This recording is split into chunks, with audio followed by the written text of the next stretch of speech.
Hey guys, it's Amber. So today I'm going to be doing a wear test slash first impressions review on the new Urban Decay Stay Naked foundation.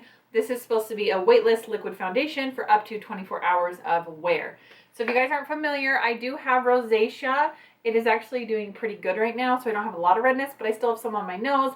I do have some broken capillaries on my nose that stay kind of red, and I do have a little bit of a breakout right here. So we'll see if we can get those things covered. Let me get my hair out of the way.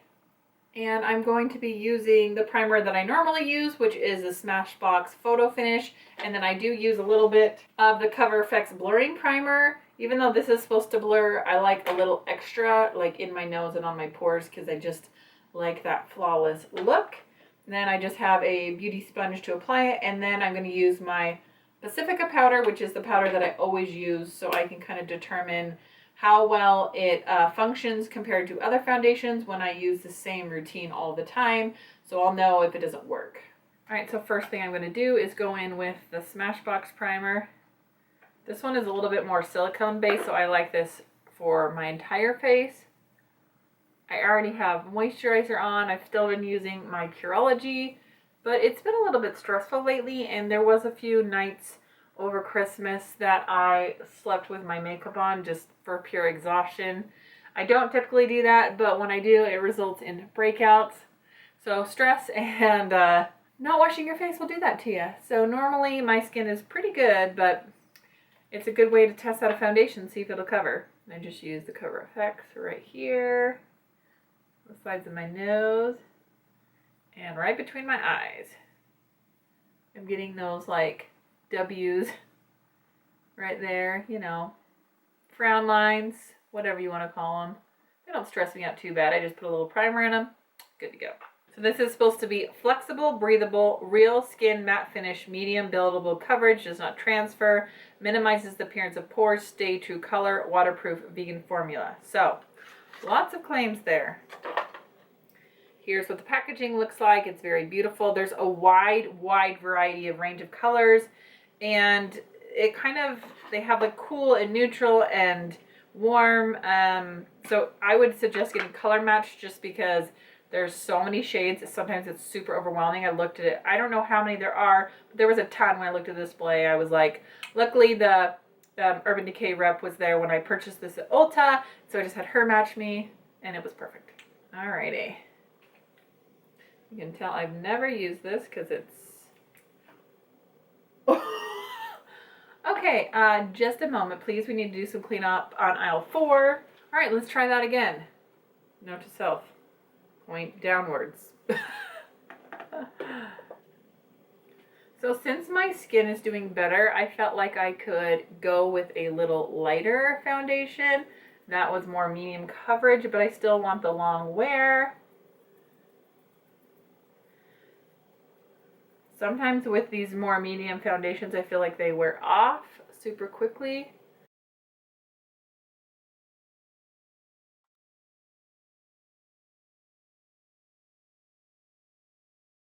The color is looking pretty light on camera, but I know once I add my powder and bronzer and blush, it does match my neck very well. But with the bright lights and with covering up my redness, it always seems kind of like stark.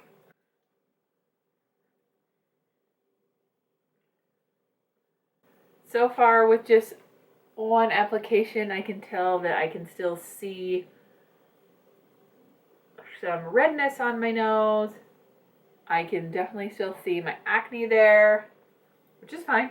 I mean, this is a medium coverage, so you know, you have to kind of know what to expect. I am going to go in with a second layer to see if it will build, since it does say that it's buildable.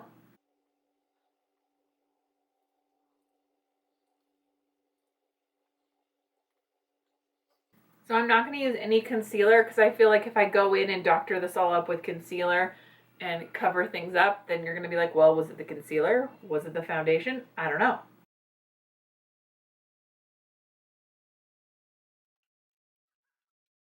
Alright, so here's the coverage so far. I did go in on that little pimple and just added some with my finger. I feel like the coverage is decent. This is before I powdered. This is no concealer. I just dotted a little extra under my eyes and around my nose.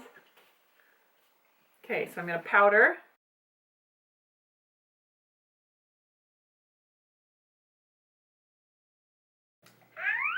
Mommy, I am ready. I see you. I'm doing your hair. Oh, thank you. What's in your hair? What's in your hair? A clipper?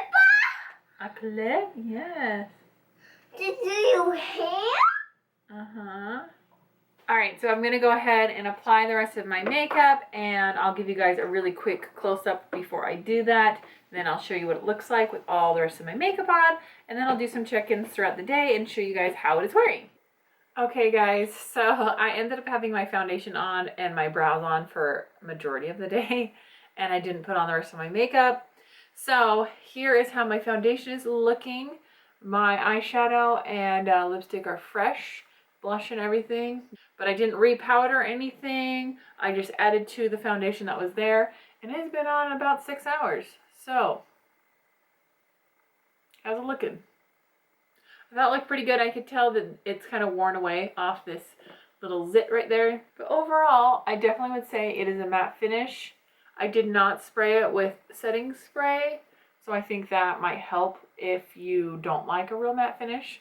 It doesn't feel very heavy, but I'm not getting like the separation. It doesn't look too cakey like when I touch it. I'm not getting a lot of rub off. So far, good. All right, guys, it's another 3 hours later. Admittedly, I've had a little rough day. So I was crying earlier, and so I did wipe my nose, and I feel like you can tell a little bit. But overall, like, considering, like, for, like, sweating, crying, like, those are things that happen. Good wear test, I guess. I felt like I just kind of blotted my cheeks, and it was really weird. The tissue kind of, like, stuck to me, but then I just, like, brushed like this, and it came off, and it didn't really disturb the foundation.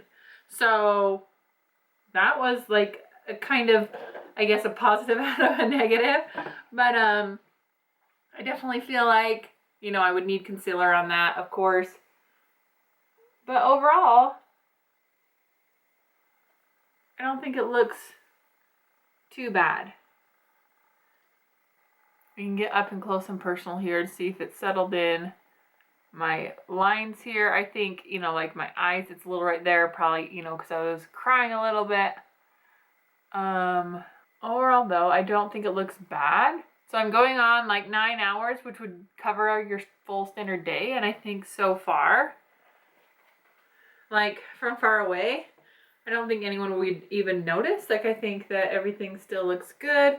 And again, like I said, I used a primer, but I did not use setting spray. So far, I'm happy with this. It doesn't feel like a lot on my face, and I've been able to touch it and not completely ruin it. So I will check in once more at the end of the night, but I'm going to change into my pajamas because I'm going to play games with my kids before bed. And yeah, and don't worry, I'm doing fine. It was just one of those frustrating things, you know, where you get like frustrated and you're just like, blah, but I'm okay, don't worry. All right, guys, it is time for bed, and this pimple right here was growing, and I was like, no, so just ignore that. But overall, like, I think on my nose and cheek, I feel like the coverage was really good. This is the closest to 24 hours as we're going to get, because it is 11 o'clock at night. I'm not staying up any later. I'm not staying up 24 hours, but I feel like we can get a good look at how it would last for an entire day. Looks pretty good. I feel like I've lost a little right there, but overall, besides this that was attacking, I am happy. I'm interested to see what it does when I use the setting spray, because it does feel a teensy bit dry, but that could just be the matte finish. So that's everything for today. I hope you guys enjoyed, and I'll see you guys next time. Bye!